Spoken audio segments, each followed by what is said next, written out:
Sorry I'm late. Hit a little traffic. I found a planet Earth. Bumblebee. What is that car doing in our garage? We are Decepticon peacekeepers, patrolling the galaxy. They literally call themselves Decepticons. That doesn't set off any red flags? Enough from both of you. You heard it up top. Transfor-May has been swallowed up by Unicron. But that's all right, because one Transformer made it out. It's BumbleJUNE, only on Normies Like Us, with your hosts, Colin Jumper. I'll be Mike Wave. Ravage. Eject. Bumble Jacob. That's right. Wow. And Didn't really try on that special, one. very special guest. Introduce yourself. I'm Evan. You can call me Evantron, I guess. I like it. Otto Evan, Evan Bot, yeah, any of them. But Evan, my brother, we're very happy to have you as a special guest on this Bumblebee podcast. Yeah. Privileged to be here. Thank you for having me. You get to watch Thank the you for good doing one. it. You know, we've gone through Yes, five of we these. didn't punish you. Yeah. No, you did not. I even texted you while I was watching. I was like, oh, thank you for letting me watch this movie again. Like, so. Yeah, I felt much the same way after getting through the Michael Bay ones. I was like, yes, what a respite of Right. an oasis of Transformers. Yeah, it was a breath of fresh air, right? We watched Truly. 5 Michael Bay movies, and then, just have this one. It's like a perfect, after meal. Well, yeah. Pacer. Yeah. Ironically, the last one was called The Last Night, but that was not the case because the director of this is also a knight. Oh, that's So- true. Travis Knight, the Travis Knight rises. That's right. Now, I got to say, Ev, as our special guest on this podcast, I've kind of talked about our familial history in the past 5 episodes with Transformers. We liked them as kids. You liked them especially. We had a pretty good collection, wouldn't you say? Yep.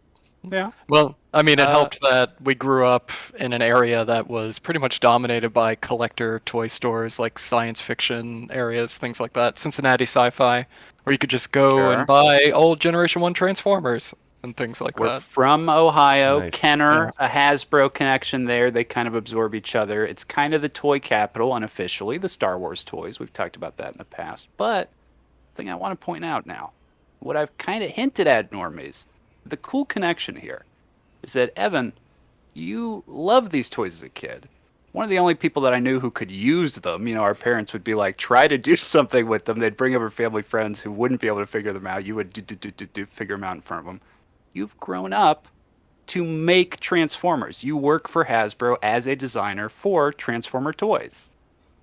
Yep. That It's is weird. So awesome. So, Well, it's the dream. it still doesn't feel real, even though we're on, according to my little plaque in the back, year 5 of it happening. But Wow. yeah, Yeah, So- it's quite the collection you've got. If you're watching on YouTube, people, you can tell Evan definitely knows his Transformers. I guess growing up with them was a transformative experience for both Colin and Evan, I'd say. But Ooh, there we go. definitely the It's true. closest to, I think, any property we've ever talked to. I think Evan is this guest Yes. working on the actual. It started as a toy line and working on the toys. That's as close as we've gotten, I think, and on any of these. So thanks for joining again. Very exciting stuff. What is it like to be a fan and have your hand in something you're a fan of?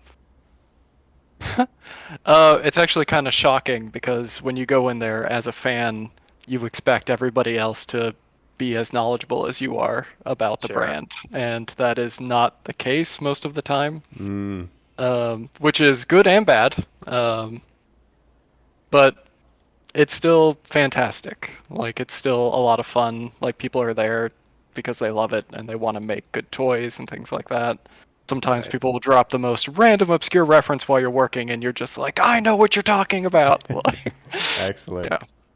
So I'm curious to know, what is your opinion on the movie side of things? What's your history with the Transformers series? Do you like the Michael Bay movies? How do you feel about those?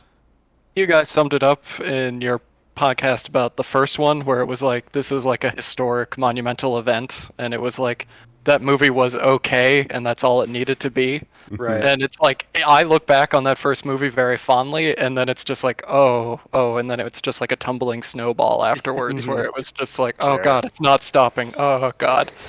And No I think, breaks. yeah, I remember when movies come out before lockdown happened and everything like that, Hasbro would always rent out a theater to kind of like get everybody in the building to go see the movie for the first part of the Friday, and then you'd go back to work. And I remember seeing the fifth one in theaters with like the rest of like the Hasbro crew, and I was sitting with my friends, and we all checked our watches like 7 times throughout the movie, and it was just like, it's still going. What is happening? Wow. And it The was last night was rising. You can't tune that out. Marky Mark was using a sword. Katie, Right, and that's one. another thing about Bumblebee. It's mercifully 2 hours long, right? yes. Oh, yeah. Yes, That's it how long is. most movies should be, I feel like. But In 2 fact- hours long, just a small group of characters that you get to know and you get to love, and you just get these Right. great interactions, and it's just like, oh wow, this is like a movie. This isn't Yeah. just like a visual explosion in my face that I can't follow. There's Totally. things happening that lead into one another. It's wild. There's plot points that matter. It's something. Setup and payoff, like the simplest of things. Like, That's right. Yeah, 101. But yeah, it was so enjoyable that I ended up watching it twice because it wasn't long enough. I was so used to having a 4-hour Transformers experience that I watched Right. it twice. Uh, But yeah, it'll be really fun to talk about this movie here. And if we wanted to jump right in, I say it's time to transform this intro into a proper episode. Let's do it. I agree with Roll you, out. friend Mike. I haven't heard you speak since Cybertron fell.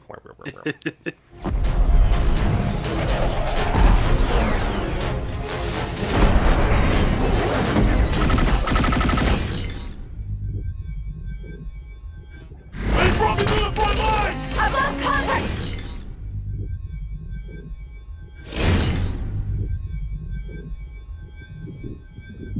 Contact with the Capitol! Too many of them!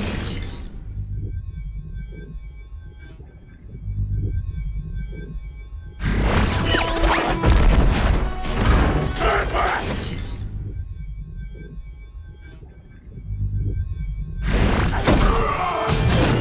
We're back. We're talking Bumblebee. It's a blast from the past. We're going to the 1980s. But first, a little history on the movie. Director Travis Knight, he's coming off of Leica Animation, a stop-motion animation studio. He gets picked to reboot. Kind of. We'll talk about that as we go through. But he comes in to tackle this franchise a year after Michael Bay has left it in 2017. Bumblebee comes out in 2018, and it's a fresh take in the past. They want to go smaller, more intimate, more emphasis on one character over a bunch of characters. Ev, I'm going to ask, did you see this with the Hasbro team as well? I did. Yeah. And I can tell you that happier. the atmosphere, yes. Like, I went in not expecting anything. Just because it was like, I've been burned so many times before. Like, it just felt like, why even have hopes going in to see this? But then the first 5 minutes happen, and you're just like, this is what I wanted. Yeah. This is what I have always wanted. And then it just kept going, and it's like, yeah, throughout the movie you can point out the dumb stuff, but you were just like, I'm having fun. I can feel my heart beating. Like, what is this? Like, Oh Right. man, absolutely. I bet there's not as much watch checking on that screening amongst the Hasbro You'd have team. to hope not. No. Now, I'm going to ask my boys here, do you recall where you were? Now, 2018, this is a Christmas release. It's one of the rare movies in the past 5 years that didn't have to go up against a Star Wars at that time. Solo had come out earlier in the summer month. That's where they Right. were kind of trying to figure out what they were going to do. Unfortunately, this motherfucker went up against our old friend Arthur Curry, Aquaman, and got steamrolled. Oh hell yeah! Interesting. I remember, actually, I remember when the trailer came out for this movie, and at that point, I hadn't seen like 2 through 5 of the Transformers movies. But when I saw that trailer, I was like, oh, this looks promising. And then I remember seeing in theaters. I was with my family for the Christmas vacation, and we always go to see movies around Christmas, and usually it's Star Wars and stuff. But I basically was able to convince my mom and my family to go see a Transformers movie. I was like, no, it's gonna be good. Like, check out the trailer. And I remember watching it in theaters and being like, wow, this is really good. And I don't think it's like a perfect movie, or like I don't think it's the best Transformers movie that could ever exist, but it's the best that does exist at this point, right? And it's just so refreshing. Yeah. Yes. Yeah. Yeah. So, and I think it was especially stark when I rewatched it just after seeing all the Michael Bay movies, like what a difference it is. The Transformer design, the human characters, like it's so much, it's just such a step up, I think. Palette cleanser. Mm-hmm. Yeah. Big time, yeah. I saw this in theaters, I don't remember like right on Christmas, but I saw the trailer too, and I had only seen the first 3 Transformers films. I hadn't seen Cade Yeager yet, which my mistake. Had I known, had I only known. But yeah, this one was super refreshing. As you said, Evan, the first 5 minutes, that's the best Transformers movie ever made. Is all the stuff on Cybertron, and then the rest of it is like E.T. with Bumblebee, right? It's very clearly pure 80s infusion. And and the choice to put it in the 80s, like that's when we were growing up and being fans of the Transformers. So it's like that's the music you were listening to when you were tuning in to watch the show and putting together the toys. I mean, it's very smart. I mean, it's a nostalgia grab, but it's like that's the audience that it's kind of for. And I also think like 80s nostalgia is like pretty big, especially a couple years ago. You got Stranger Things, like it's really had a resurgence where there's a lot of so it's kind of cashing in on that, but I mean it works because I like the 80s nostalgia type stuff, and there's a lot of good needle drops in here, good 80s music and stuff. So instead of Linkin Park, we get a bunch of 80s songs, which is a lot of Smiths, Jacob. I'm into this soundtrack. We get Rick rolled at one point, and Bumblebee is not a fan. We do. Now, if you recall, we were talking about that trailer. That is how that first trailer ended, which was, here's a meme. Let's get the young people in it. But I just want to jump back to Jacob. Your mom and sister saw this in theaters. I am very happy to hear that, because this is, it's a Leica movie, like we said, but Leica as an animation studio, I always compare to Studio Ghibli, right? Like another very high-end sort of idiosyncratic, look at young women's stories, right? That's what a lot of Hayao Miyazaki movies are about. This film, kind of a Hayao Miyazaki movie, right? I like that a young lady could watch this and be like, well, actually, Bumblebee's my favorite movie ever. Yeah, and I remember my sister really enjoying this movie, and she would never like Transformers normally. Like she would never like any of the Michael Bay movies or anything like that. She doesn't like Star Wars. Play so with she's them. Definitely not on that side of things, but she loved this movie, and like there's a lot of cute moments with Bumblebee and Breakfast Club references and everything. So I think it's really accessible for anyone to get into it. And Colin, when you talk about Leica, for people who don't know, that's Coraline, Kubo and the Two Strings, which I think is Travis Knight's first directorial film, I think. Yeah. So those kind of stop motion movies, which those are like I love Coraline. That's a great movie too. Coraline could be a Hayao Miyazaki movie. You know what I mean? Totally, like it's the one that's the closest to, and what I would argue, like Bumblebee. Mm-hmm. Yeah, absolutely. And the other thing I want to ask Evan, as a lifelong Transformers fan and very distinguished guest, having a director coming out of animation background, like I think that really lent itself to the action, the Transformers action. How do you feel about those scenes, like we said, that first 5 minutes, and anything else? Just seeing the Transformer designs and the blocking, and they realized, hey, let's like maybe solidify this a little bit more. Like they took Bumblebee's proportions, they kind of bulked him up, they made him more like Mega Man-esque with like bigger boots, but there were also bigger breaks of yellow color, so when you looked at him, he wasn't just a pile of broken glass, and you could see like, oh, that's a character, like. And then it's like the action was solid. You could follow what was going on because all the characters had like a very distinct color scheme to them. Like, no, it was wonderful. That's true. Yeah, as a designer, you can kind of speak to the way they were able to solidify those silhouettes of each character and like make them more readable, because we've been complaining about that in all the Michael Bay ones. Like, even just give the Decepticons some color, like give it something that we can read. Please. And they've done a great job, I think, with all the characters in this of making them readable. Even background characters in the Cybertron stuff, they're awesome. Yeah, I think what really stuck out to me in the beginning was Optimus Prime, his design. I mean, if you look at the cartoons, like it looks so, dead on to what the cartoons, like in a in such a good way. And also, I like what you said about the blocking and the action, because it just felt like, someone playing with their toys. Like that's how they would kind of block out an action scene. It's not all chaotic and lots of crazy cuts and, shaky cam. It's just, you can follow the action. And I just love that part. Yeah. I mean, that is children playing with toys. It's like, a lot of people don't realize that it's like, toys are literally just tools for kids to tell stories with. And so it's like, you expand upon that by giving them like these sort of things, and it's just like you're invoking their imagination, and that's what this should do, and that's what it did. So absolutely, yeah, it definitely kind of triggered our own imaginations. And it's like they gave Optimus a mouth in the Michael Bay ones, because like, oh, how are they going to know he's talking? But just having that little mouth guard, that's enough, and it's awesome. Unfortunately, it's just like. Yeah. Oh yeah, no, I'm saying the only downside of Optimus in this movie is he doesn't say his iconic line, "I'll kill you," multiple times. I will kill you. Oh yeah, they didn't make thirsty in this movie. Yeah, he's not bloodthirsty in this one. Yeah. They didn't make Optimus Prime a murderer in this one. Yeah, that was nice. Wow. Where it's Sentinel Prime going, "No, Optimus," and then he blows his brains out, and it's like, this is the heroic leader that we all cared about. He is actually heroic in this. Like they finally make Optimus feel correct. You know. Let's jump into it a little. We get a nice start on Cybertron. Wildly different looking than our past movies. Again, there's supposed to be this tentative connection that maybe this is a prequel. I want that all thrown out. Travis Knight seems to have his foot in both worlds, unfortunately.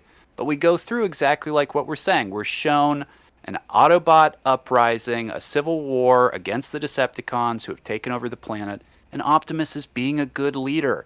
Evan, we get an homage to the animated movie where he does the flip through the sky and does his move of shooting people upside down. The 86 movie. There's actually a couple of those references throughout this that are wonderful. But really?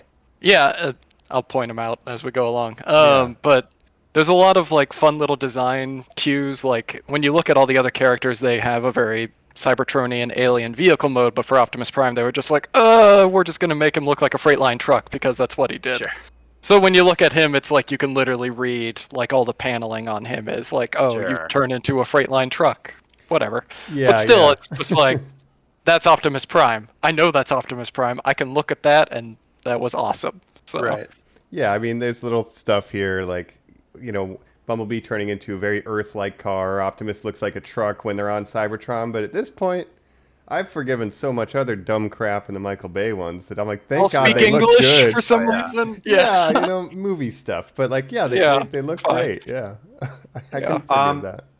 Yeah, and Colin, I think what you're saying is about is it a reboot? Is it part of the existing canon of the movies? Because I was actually reading something, an interview with Travis Knight. And he was saying that Megatron was originally going to be in this movie. Like, they wanted to have him as the villain. But then he was like, Megatron would be, like, frozen in the Arctic at this point. But then it's like, well, yeah, but Bumblebee, we saw in the last movie, Bumblebee was, like, fighting in World War II. So what happened? Yeah, Bumblebee beat the Nazis. It's not the 40s, you fools. So I'd say just throw out the old, throw out the Michael Bay stuff and just reboot it, I would say. Well, at this point in time, the Fallen is also still on the moon. Right. There's a weapon inside the pyramids that's been undiscovered. But also, Transformers has been around since the dinosaurs on Earth, apparently, so who even knows?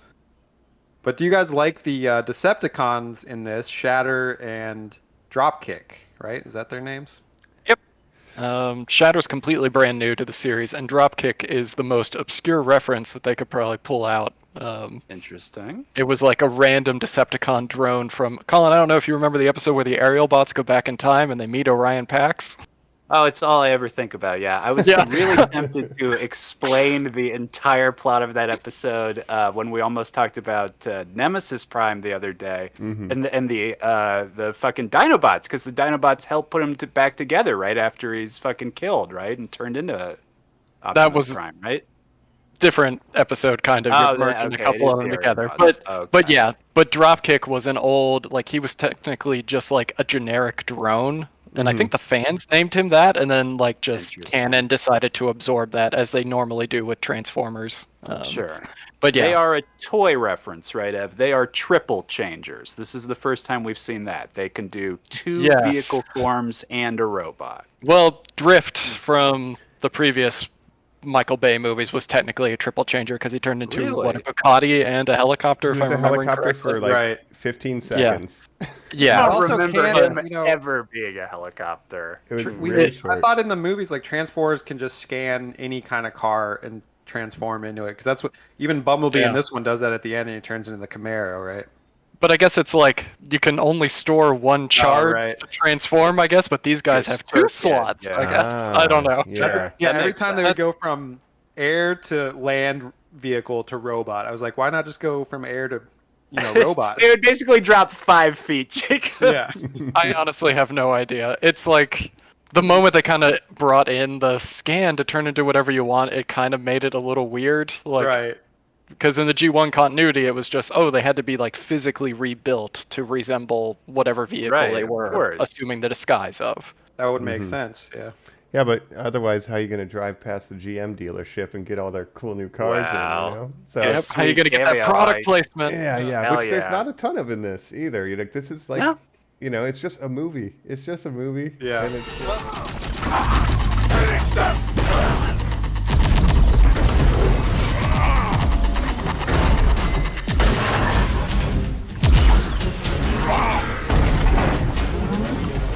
Where's B-127?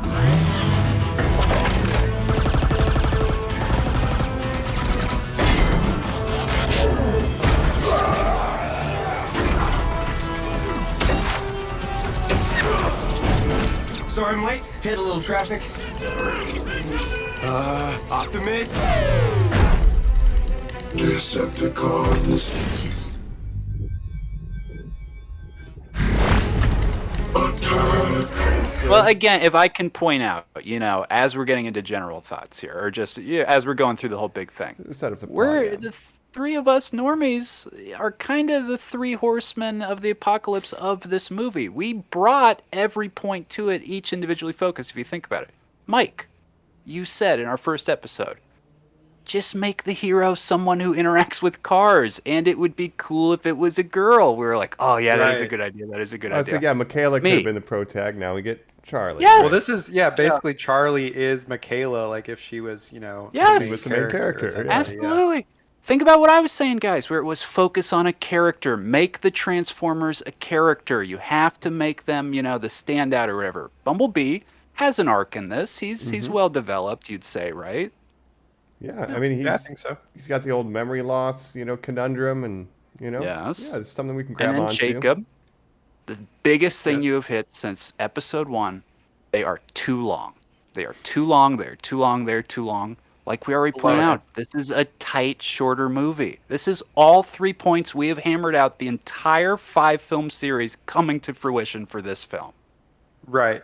And I don't have a problem with long movies, but I feel like they have to earn their Loaded length, movies, yeah. right? If you go over 2 hours, there should be like reasons for it. Like it should hold my attention. But I think really 2 hours is perfect amount of time for most movies, and this is like right on 2 hours 5 minutes, something like that. So I thought it was great, and it doesn't waste any time. Like even the more lighthearted comedic relief scenes like serve a purpose to the ultimate story. And so I don't think there's really no wasted scenes in here, unlike Michael Bay, where you have crazy, Sam's parents, extended bits with them and stuff. There's like nothing that egregious in here. It's like all very tight. I'm assuming it's because this was actually written and not improv. Like, Right, 'cause yeah. yeah, because all that stuff felt like improv, and it was just like cringy, Yeah. But then this, it's like the parents in this, like they feel like well written, and it's like they actually have like good humor. I think like I love the nurse mother in this. Like she's Yeah. fantastic. She has some great one-liners. Like Right. And even Yeah. the stepdad character, where it's like, he could have just been more of a one-dimensional villain to Charlie. Like she doesn't like him, but he seems like a good guy mostly. Like so, it's Kind like of trying to a do boomer, his but I best. like him, yeah. yeah. yeah. And even at the end, he gets his little, he's driving and stuff, and he gets to help out. So I thought the whole family The dynamic younger felt brother's really not real. totally annoying. Like, the family's Yeah. really strong. The and- younger brother. Yeah, Yeah. he felt like that is the perfect amount to use him. Like, Exactly, as opposed Yeah. to these extended sequences that Bay would have done with an annoying family. So even Right. the human Or characters the have dog done better. fucking another dog or something. None but of that. There's a dog in this movie. Yeah, I think the only oh sorry, I was gonna say just the one weak character I felt in this cast was Memo, the like sidekick character. Like I felt like I liked him, but he just didn't have a lot to do, and he kind of felt tacked on. Like he was into her like romantically, but I didn't Very feel like she tacked felt on. the same way. And then it's like, oh, he's just kind of along for the ride, doesn't really get to do much. Right, but Yeah. just imagine that was Shia LaBeouf, and you'll feel pretty thankful for Memo. After that point. True. But this is kind of that archetype of if Michaela was the main character, she would not want to be with Shia LaBeouf, right? Dorky. So this Charlie's kind of like, I'm not like that interested in the sidekick. I'm doing my Yeah. thing.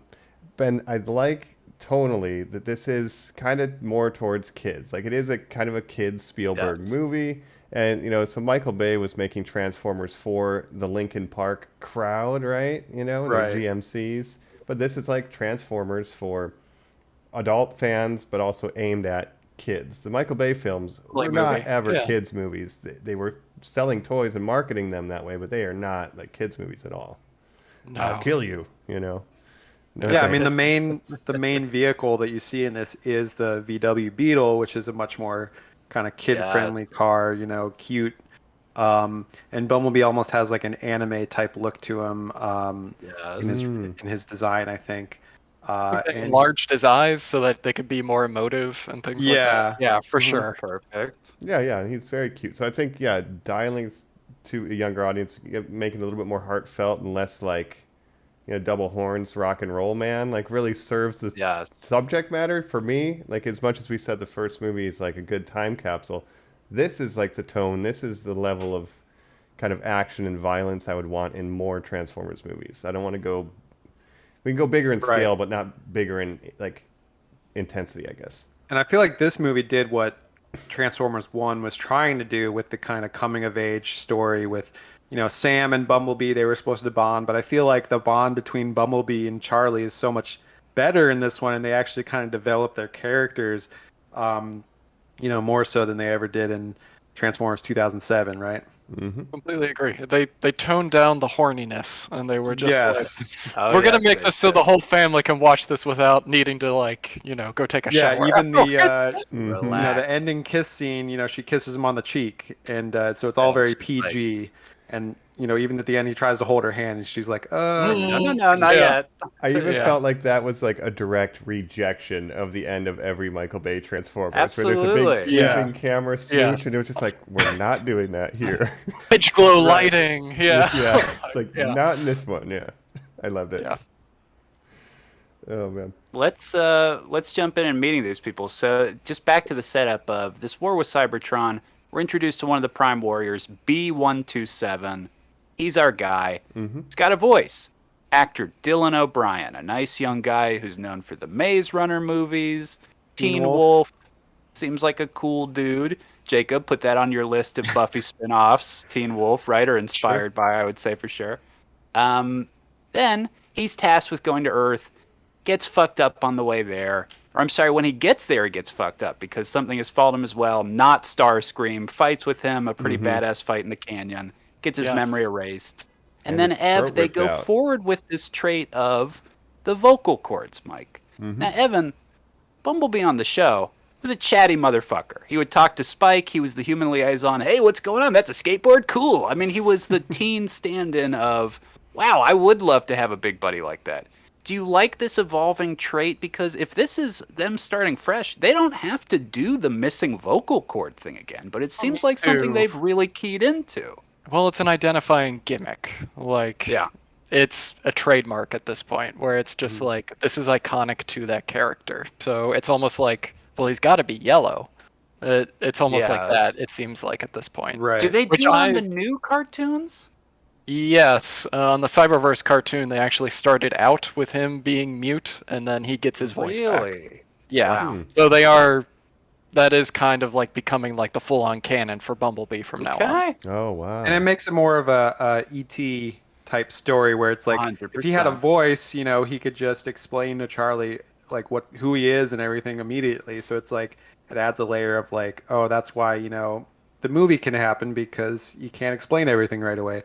I thought it was funny in this one when he does get his like voice ripped out because the Decepticon's like, oh, you'll never speak again or whatever. But then he's trying to kill him. So why would he rip his vocal cords out right before killing him? Shoot him in the head, you fool. Sure. I mean, at this point, they're kind of establishing that these guys are just like torturous assholes. So, yeah, that's true. Yeah. And Blitzwing, which I know, Colin, I know you and I had talked. You were like, that's Starscream. And I was like, actually, that's Blitzwing. No. Like way back Give in him the his days. colors, but we won't put him in. Yeah. That was on Cybertron? When they go to Earth. Yeah. First Decepticon that's chasing him. That's Blitz. Which- I thought it was Starscream is I don't on know. Cybertron. You do see him in the first 5 You minutes. see Mike. every Tetrajet, every Seeker recolor that they have ever done. Actually, you see Bumblebee kill Skywarp, and I think Optimus Prime kills Thundercracker, but then you see a couple more in the background. Right, so you're right. just like, oh my god, did they just kill like 2 of them? No, okay. But yeah. Yeah, so I didn't know. See, I'm not as versed, so I thought Starscream was both, but it's not. So there you go. And he comes down now, so plot-wise, we're up to the Haley Steinfeld part. He's meeting Charlie, who we keep talking about, young woman who's in the midst of a crisis. She's 16 years old. She is depressed. She's going through grief. Her father was a mechanic who passed away.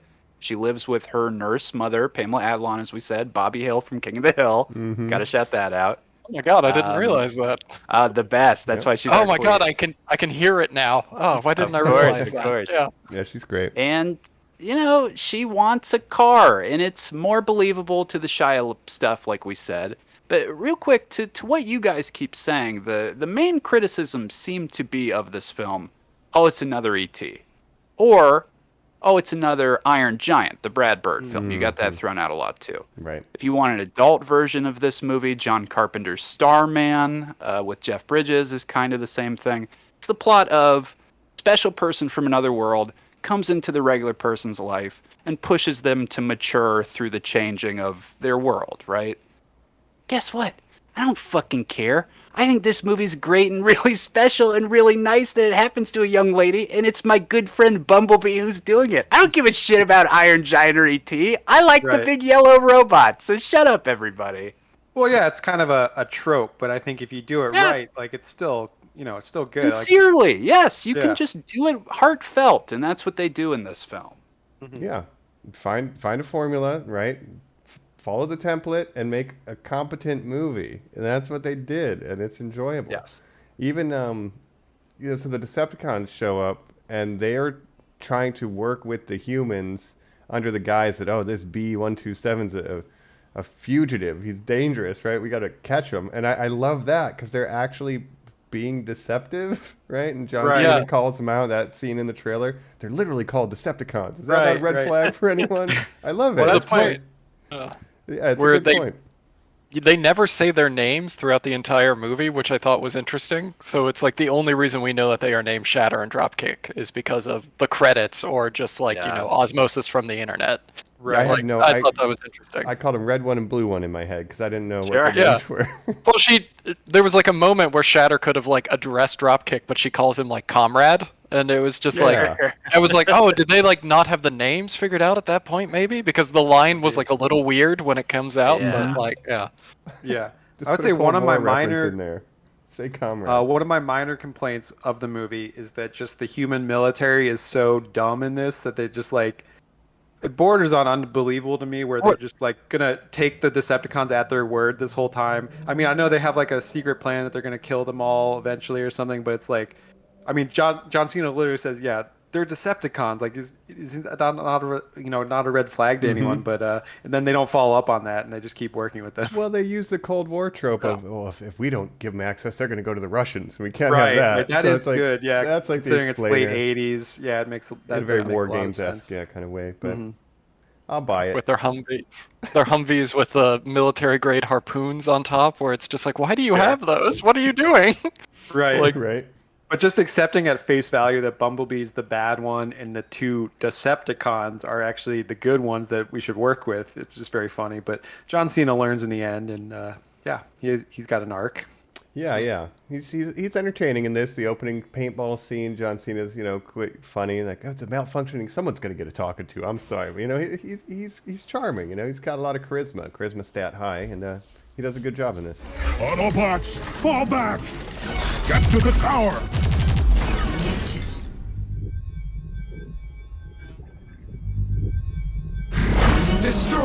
Watchman, let none escape!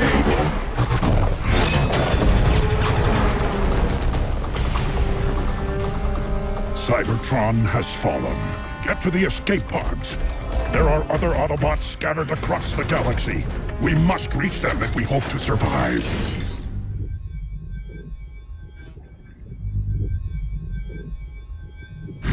Optimus, this is our home. We have to fight for it.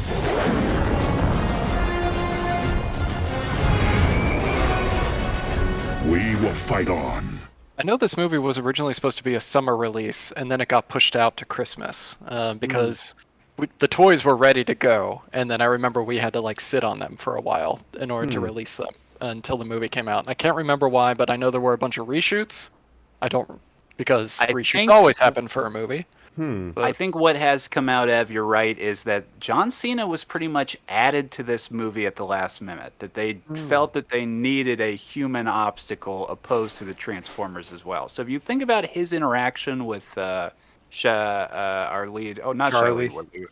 Yeah, Charlie. Haley Steinfeld. Haley Steinfeld. Like, I always want to call her Shailene Woodley, but it's kind of limited throughout the movie. So I think that might be what it was. it might be. I was trying to find more references to that, actually looking up beforehand, but I couldn't find anything solid. But when you, as you mentioned, when you look at how the movie is filmed, he's in very few scenes with the rest of the main cast, other than He mainly is in the government buildings talking to Red and Blue, and just saying like, okay, let's do it. Yeah, but then at the scene end, with a completely different group. Yeah. Until the end, Jacob. Yeah, go ahead. Yeah, he's in the climax and he's in that helicopter and Bumblebee saves him. So that must have been in the reshoots. But I do think it's funny that Memo, they kind of write him out. They're like, we don't know what we want to do with him in the final fight, so he's just going to show up at the end and on the bike. I made it. Which was a funny little tag. Yeah, it is. Yeah, but that makes sense if they're trying to add him to it in the end. But it did feel like obviously a summer movie. Like that's why I like it. It's like a summer California 80s movie, It's like the Karate Kid or something, and I like that tone. So for it coming out in Christmas, it's like a little bit of a bummer, but now you can watch it whenever you want. But I love that 80s summer movie, even like The Lost Boys, even though that's not like a comedy, but that 80s California summer vibe I'm way into, But box office might have been affected by that, maybe, because this did unfortunately not make. Let's talk about that for a second. Yeah. So we're coming off the Michael Bay films. We talked about it. By his third and fourth entry, he's batting $1 billion, and everybody's going, okay.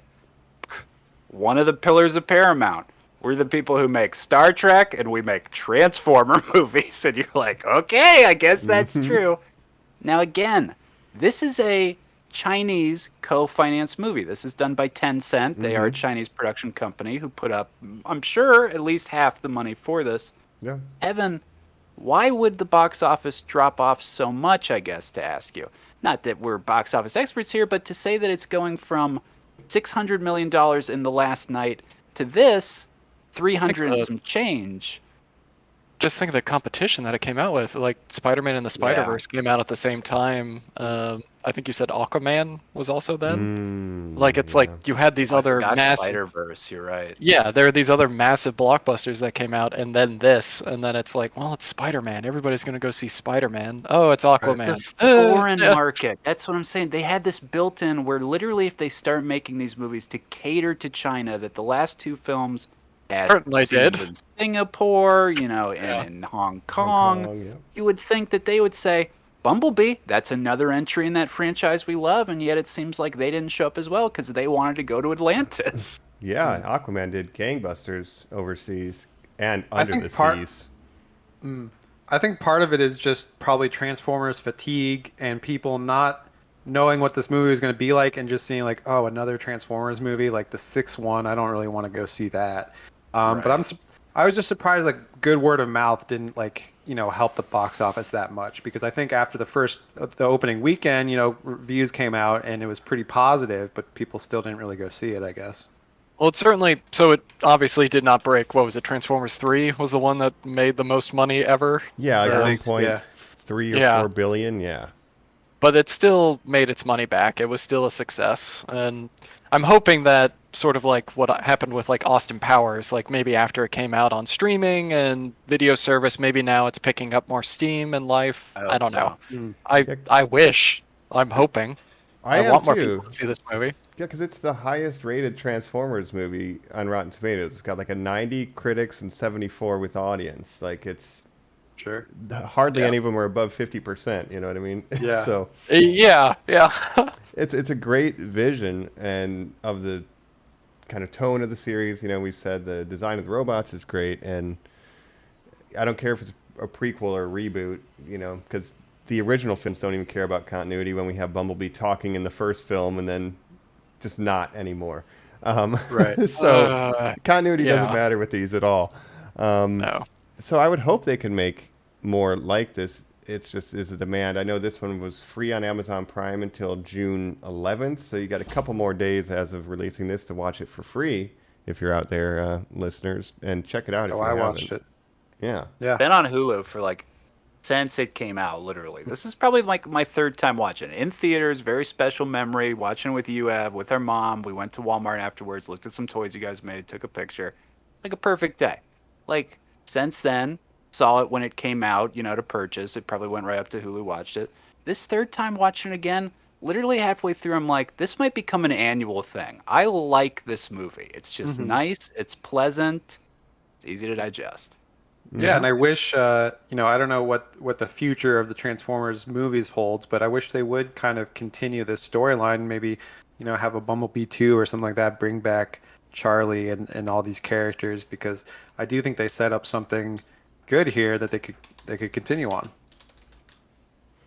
Yeah, and I want to go back to Cybertron. Basically, I don't even want, like, there's a version of this universe where Travis Knight just does fully animated War for Cybertron, the movie, and it would be incredible. Like, I want to live there, right? Even if he looks like if they an made Earth a whole, if they made a whole movie that looks like that first scene, that would be awesome. I'd love that. That's all anybody's been asking for. We don't need humans. Just give us that movie. Right. Yeah. So. Yeah. But show us why the war happens. Like, it's always post-war or during war. It's like, build up the tension. Like, there's so much they could do. Someone probably limited the number of forms they can store in their memory. They were like, it used to be unlimited, and the Decepticons made it 1, and we're so pissed. That guy's 3, though. Triple changer. Yeah, we're going to revolt unless you're triple changer. You get a special license from the government. You got to apply. It's a whole lot of bureaucracy. Like, enough of this.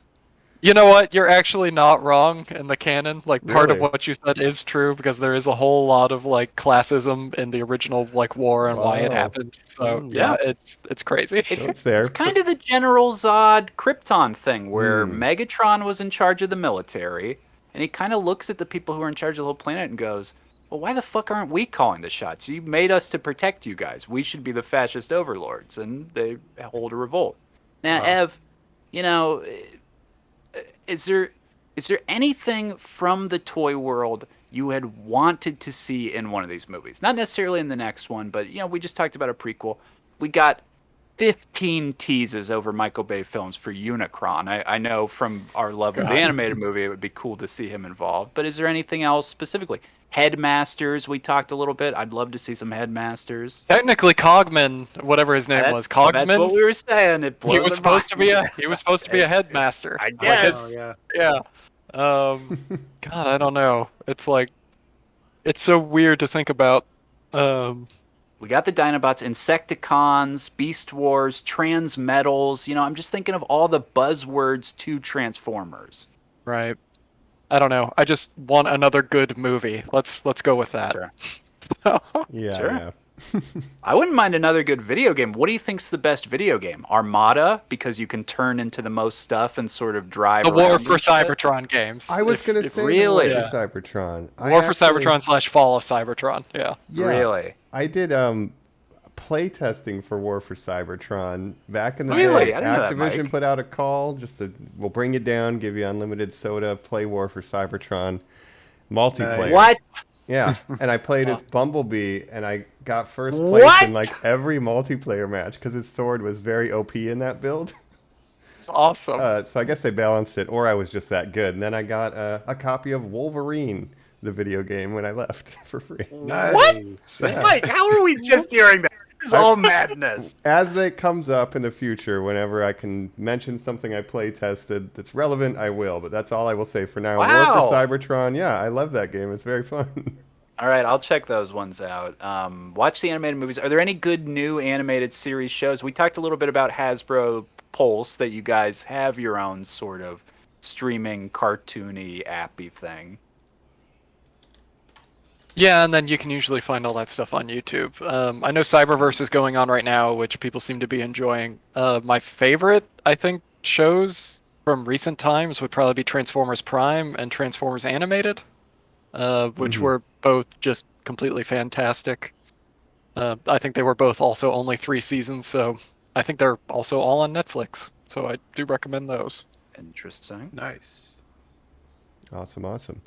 I mean, it's wild because the Michael Bay ones, there's so much bizarre stuff to talk about that we just go on and on and on with what was this, what was this. This one, it's like it's hard to almost talk about because it's just like, it was just so enjoyable, right? It's like it's a good movie. I had a good time watching it. Yeah. It's like I like the parents. I liked her. Haley Steinfeld's a fantastic actress. Edge of 17, if you guys haven't checked that out, I think she's fantastic in Reboot. True Grit. Mike, she was discovered in an open casting call for the Coen Brothers' True Grit. She blew their socks off. She's kind of had an interesting career. Those singing movies, whatever they're called. I know she's cut a couple albums too. Pitch Perfect, thank you. Yeah, Jacob. I mainly knew her from True Grit. I don't know if I've seen her in anything else before Bumblebee, but she was nominated for an Oscar for True Grit. I think she was one of the youngest ever to be nominated for Best Supporting Actress. So, I mean, that's a great movie too. Go watch True Grit. Yeah. Yep. It's a great film, but not True Grit podcast. But if he would have transformed into a stagecoach, maybe we'd be there. That would be amazing. Like Back to the Future 3, where they're just in the Wild West. That would be That would be good. Let's do what every franchise does and give us a Transformers set in the Old West. Yeah. There's the Transformer comics Heart of Iron, I think, or Heart of Steel, where it takes place like in the steam, like Wild West time. Everybody turns into a steam train. Yeah, everybody's awesome. the spider from Wild Wild West. There we go. I said it about Predators. Set every one of those in different eras as we go through time. You can do the same thing for Transformers. They have this quote-unquote hidden history. Yeah, there should be a Wild Wild West Transformers movie. Again, Paramount Plus, you have to assume, is where the home of all this stuff is going to be. You got to assume they're going to do expanded universe with what they've done with Star Trek, that we will get like a cliff jumper. We see why he was on that planet, Evan, getting murdered by those two robots. The moon of Saturn? Yeah. Press F in the chat for pay your respects to Cliff Jumper. Man. It's poor Cliff Jumper. Lieutenant of the Autobot. Yeah. I like that scene too, though, because it felt like beautiful. It made it feel like it's a real war that they're fighting, right? And it's like the stakes are real, and then he gets cut in half. It's like, oh man. Yeah, just being on the moon, it's like this is an intergalactic conflict that's happening. Yeah, Yeah. I mean, it felt like Star Wars. They're the rebels, they're the Autobot resistance, and it really felt more realistic that way. Yeah. Oh, yeah, for sure. Definitely treating it. Which, I would always put Transformers as science fantasy over science fiction. So yeah, totally. Right. Yeah. That's why there's dragons in it. Yeah. I mean, I find the scene where they create a Beats, radio quite realistic in the and Fluttershy or whichever pony it was. Yeah. All right, I say let's wrap up. Let's jump in and give our final thoughts on Bumblebee here after the break. Coming right up.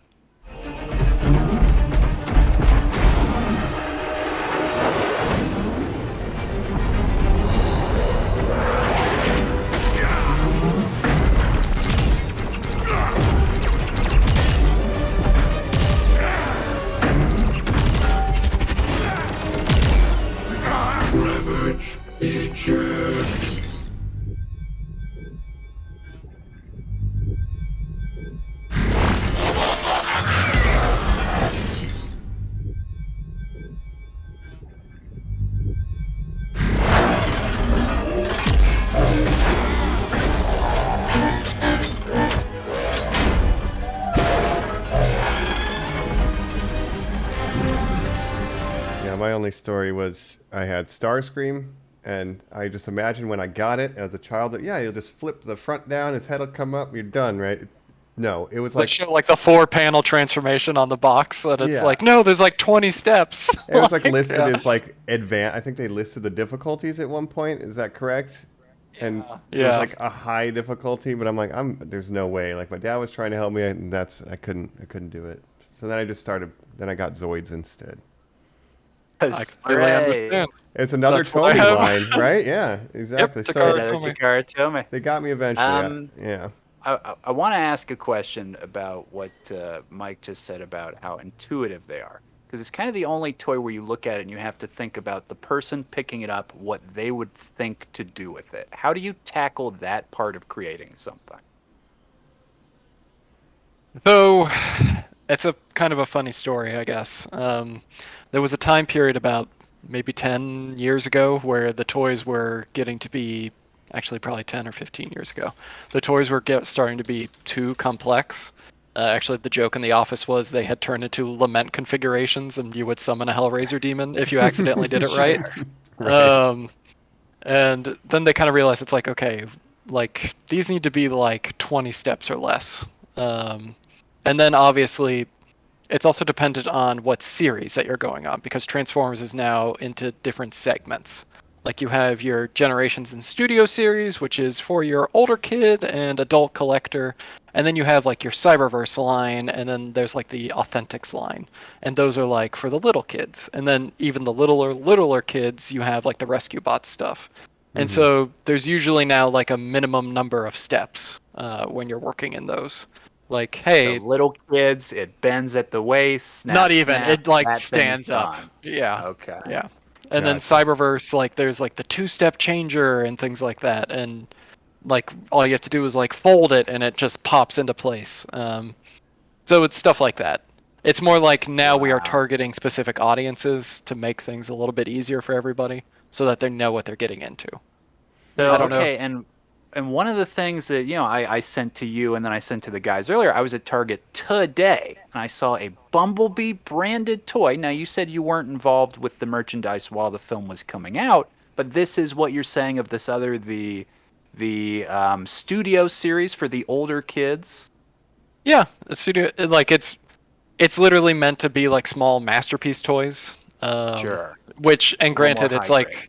yeah, and they're not following like a specific movie time frame of coming out. Like the one that you're bringing up right now is the Jeep Bumblebee, which I think we released like a year or two ago, like after the Bumblebee movie came out, which is why it looks literally fantastic. branded for it. It says B127. If I was a kid, Ev, our Transformers, they kind of looked like the thing on the cartoon show that we were watching. Like they looked as close as they could get it. This looks you made the movie a toy. Because at that point we have the studio CAD that we can work from to actually like make the toy. Which actually, funny story on that, if you look at the first studio series release of the Bumblebee, he looks almost nothing like what Bumblebee looks like in the movie, because they had based that off of very early CAD, so his silhouette is completely wrong.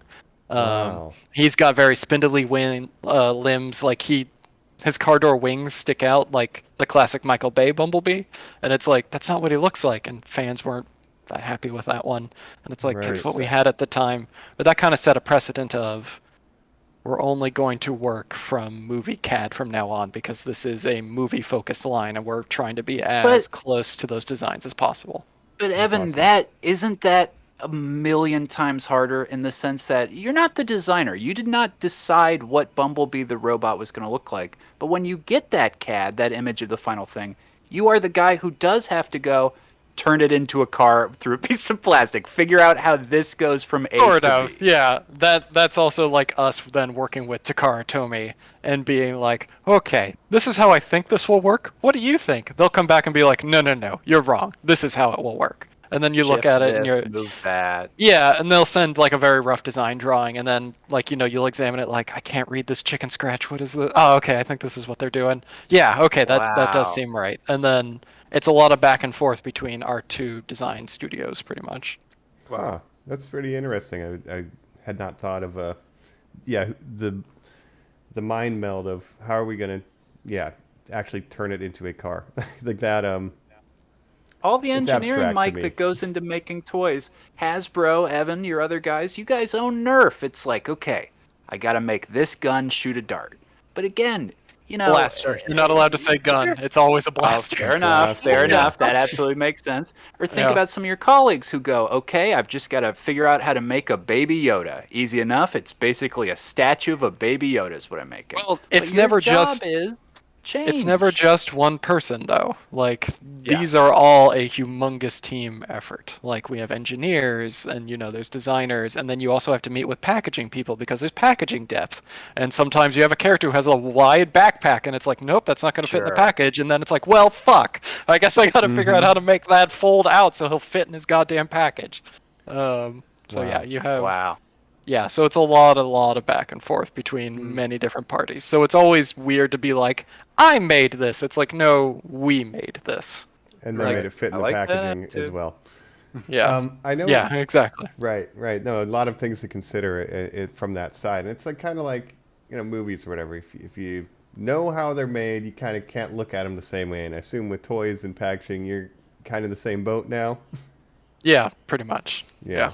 I definitely think though you're talking about getting the studio CAD right, and everything looks as good as it does in the movie. Like that's something, of the modern era that we have now. It's like, yeah, I wish I could have the toys that I liked when I was a kid, but Oh my like with God. today's like imagining if I could Right. have Oh my today's God. quality Bumblebee, 3D but in printers, the 80s, Mike. or the new Nerf It's just like, blasters, it would be Yeah. like so It's the much same with crazier. like video games. I wish I had today's video games when I was a kid because I would just be in heaven. But blown away. Yeah, there's something about the simplicity of the old toys and the old video games, though. That's because true, it's like- too, yeah. Which, It's granted, still it's got also charm. like nostalgia. I'll never be able to separate myself from that. But it's Totally. like I will still throw down like an original Pokemon game every once in a while, or like something Sure, like yeah. that. But So- the idea of like, even the old Kenner Star Wars toys would not be screen accurate, let's say, to be generous. No. But it's like you didn't care. So No. imagining that you could have something that looked as good as it does on film, which you can do now with the Studio CAD, that's awesome. And I think, the quality level and that bar being raised is, it's awesome. The kids really can benefit from that and telling their own stories because they did exactly what they saw on screen, and it feels authentic to them, and that's great. Yeah, and actually in the reverse, it's actually incredibly distracting because there's the Really? Transformers Siege cartoon that's on Netflix. They took our toy CAD and used those to make the animation models, and because of that, Interesting. when I look at that, I see like there's areas where they have like cored out plastic for plastic weight, like in the figure, and it's Right. just like you wouldn't have that on a robot. Oh, but that's from the toy, and it's so distracting for me. Yeah. But yeah, so it's like it's weird when it's in the reverse. Yeah, that's true. They're including it because it was there, but without the reasoning Exactly. of why, it's like, yeah, that's not really organic as far as the design. That is fascinating, really. Yeah, Learning it's just about one of this those process things. is awesome, though. Thanks for We sharing. appreciate having you on as an expert. We're just doing interview stuff here, but we are back giving our final thoughts on Bumblebee, Travis Knight's film, 2018. Look, I want more of these to get made. We know, guys, that there is another movie coming up. Anthony Ramos, the star of In the Heights, is going to be in an upcoming Transformers movie. I got high hopes for it after doing this Transfor-May BumbleJUNE miniseries.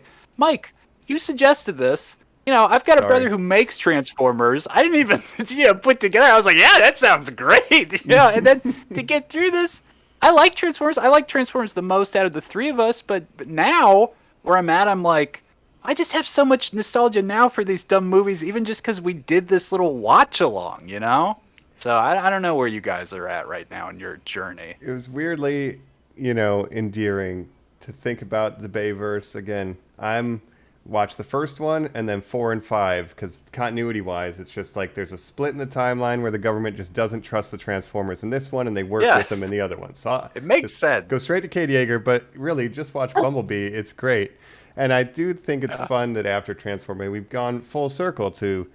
It's a franchise that was started by a toy line, and now we're talking to an expert and someone who is creating those toys in the current era, right? And it's like it's all a perfect way to end it, like a wheel on a car or a truck that transforms into a robot. So, Right. yeah. That's Totally. right. For me, I was never really a fan of Transformers as a kid, but I liked it when Transformers 2007 came out. I liked it enough that I was like, okay, cool. And then it kind of fell off, but Bumblebee is exactly what I really always wanted from a Transformers movie, and I don't really know what they're going to do with the future of the franchise, but I wish they would kind of continue the Haley Steinfeld character because, like, Sam Witwicky gets 3 movies, but Charlie only gets this movie. Like, I know, I feel like they could do something, maybe a couple years in the future in the early 90s and have, Bumblebee goes to come college, Jacob, maybe? Jacob. Older Charlie meets Cade Yeager and they start dating. What actress are you putting in there? I'm saying Winona Oh, man. Ryder, somebody like that. Stranger Things be, yeah. Connect, 80s, okay. Yeah, so you said it in modern times, and Charlie's, older now, so she's like the Yeah. same age as Cade Yeager. B, it's you. He's like, what? You know B? Huh? I've known B since Sure. the 80s, yeah, Yeah, okay. In the 80s, I was doing Pain and Gain. I mean, I still think they should go with our idea of, combining the Fast and Furious franchise with Yes. Transformers. I mean, you have John Cena, Furious. you have Tyrese, Is you that can make also it work. Paramount? Yeah. No, we just need to No, find it's the right Universal. We keep pointing out that's the big flaw in it, but we But will work around. if Sony and Disney can work together to make Spider-Man That's movies, right. I At think this anything's point, possible. God, those movies started out with them stealing televisions, and now they're blowing up satellites. Like, what are they doing? Like, yeah. So Right. yeah, They're going to blowing up space now. But they've already Transformers. That's saved what the they need world to be doing. a couple times. Yeah, that's Soundwave satellite. They're just taking them out. Yeah, and my pitch is that John Cena obviously is in the 80s, and then he's in the new Fast and the Furious playing Dom Toretto's brother. So you make the John Cena Megatron, character in Bumblebee. We have been their attacked by dad. Dom Toretto. Yeah. So Dom Toretto's dad is John Cena in Bumblebee, and you just make that work. And then Tyrese obviously is in both franchises, so you just make that the same character and just kind of retcon. Oh, it. real As long quick, as Josh Duhamel is the stepbrother, I'm in. Well, on this one, guys, did you look at the Bumblebee Wikipedia? One of the people in the government building is supposed to be a young John Turturro. Did any of you pick that up? Oh no! They go to Sector 7, but I didn't pick up that was John Turturro. I don't know who it's supposed to be. So Just somebody. That's amazing. Interesting. Well, I have a fun fact before I guess we'll do final thoughts. B127, they finished the edit of the movie. It was 127 minutes and then re-recorded. No, that's not true, but I just wanted to make that joke. But it's about 127 minutes long. Is where we're at. It's a close fact. I would have bought it. Yeah. I thought you were going to talk about the Peter Cullen, John Bailey thing. Well, please, if you want to. Well, no. So obviously for the Peter Cullen scenes in this, he's Optimus Prime, so they got him to do it because he is the Optimus Prime. I guess in order to keep costs down, like as low as possible, they only had Peter Cullen for like a single day. So they had John Bailey, who's the Honest Trailers guy. Like he did all the voice work for Optimus Prime's scenes, and then they just had Peter Cullen like dub over him. And I guess like that became like a whole issue because it was like his cadences were wrong, like he wasn't like really talking like Optimus Prime. It was actually very difficult for Peter Cullen to kind of like get into that character. And it's like it's very frustrating to hear because it's like when you hear Peter Cullen speak about like my voice of Optimus Prime is actually based off of my older brother who like I aspired to be. He was like this war hero and things like that, and it's like, oh wow, this is like a super personal character for you. And they fucked it up. Wow. That makes me feel even worse about all the I'll kill yous in the Bayverse. Like, that's really sad. Well, I don't know if that's how it worked back then, but I know for this movie, that's what it was. Just the treatment of the character to not be like a stand-up hero. There's like a famous line where it's just like, how does it go? Where he's like, if you're gonna be a hero, be like a real hero, and it's like be like the nice, strong hero or something like that. And it's like, yes, that is Optimus Prime. And then you watch the Michael Bay movies, and you're just like, this is not Optimus Prime. No. Now, and there's no post-cred scenes in this. They don't fall into that trend, but there are some quick wrap-ups at the end. And Ev, when you see the truck that Bumblebee pulls next to, a screen-accurate Generation 1 Optimus Prime, I'm going, oh, that's cool. We're not actually going to see him on Earth. Then you do get that last scene. I have to hope that that's Peter Cullen, where you do see them on Earth walking around talking to each other. Yeah, that's Peter Cullen, and also Bumblebee after rescanning the Camaro. The best. Because why not? And it's like, no, don't give up the Volkswagen. But whatever. Now, It is a funny line when she's reminding like, you could have been a Camaro this whole time. this whole time. Hey, you are reminding me, Ev, before we get out of here, we do have to say, you won a raffle at work to meet Peter Cullen and Frank Welker. I did, and it was awkward because I was taller than both of them, and it was like, oh my god, what do I do with my hands? I'm meeting Peter Cullen and Frank Welker, and it was like I'm meeting Optimus Prime, I'm meeting Megatron. I actually got them to sign. Like the first work that I did at Hasbro was I worked on Creo, which were Hasbro's kind of like take on Lego. And I don't know, we don't say that word. We say building blocks. Whatever. It's a building system. It works with Lego. But I designed like an Optimus Prime and a Megatron, and I got them to sign it, and it was just like, oh my god! Wow, like, beautiful. and they're trying to make small talk with me, and it's like I locked up. Because it's just like, what do I say? It's like that time that we got to meet like Bruce Campbell, like way back when he was like signing books and he's making jokes, and I'm just like a stiff tree, just like, I'm sorry, I don't know how to interact with you. So, but yeah, That's awesome. That's awesome. Yeah. Well, if I could do my last thoughts on the Bumblebee, we kind of covered this. It's the film that kind of just takes out everything we complained about with the Michael Bay movies. It's not hyper sexualized. It's not gratuitously violent. You can see what the characters are doing. The designs are clear and focused, and there's a general plot, right? It's like good. So, you know, and it hits the nostalgia, and it's the perfect time frame, as I said, for when the toys were first released and the cartoon. So, yeah, it's just the most family friendly, the most fun, and the most, you know, warm hearted of all of them. And, you know, we were giving our orders. It's definitely at the top. I would watch this over the first one with Shia LaBeouf 100%. any day of the week. Yeah. 100%. Yeah. Yeah, I think for me, I mean, there's not a lot left to say, but yeah, it's just a good movie, and I wouldn't say any of the Michael Bay movies are good movies. So it's a good movie with Transformers, and it's a good Transformer movie, and I would recommend it to anyone, Transformers fans or non-Transformers fans. Anyone can really get into it. It's very accessible, and not too much else to say, but just, you know, I just liked it. So, yeah. Now, I just keep thinking about your sister, Cena, Jacob. Again, this is screenwriter Christina Hodson. She did Birds of Prey. She's doing the upcoming Flash movie. She's kind of stuck with Margot Robbie. She's rebooting the Pirates of the Caribbean together, the two of them. You know, is this the best screenplay ever written? No, like we said, it really embraces genre tropes of this, the Stranger from Another World influencer movie.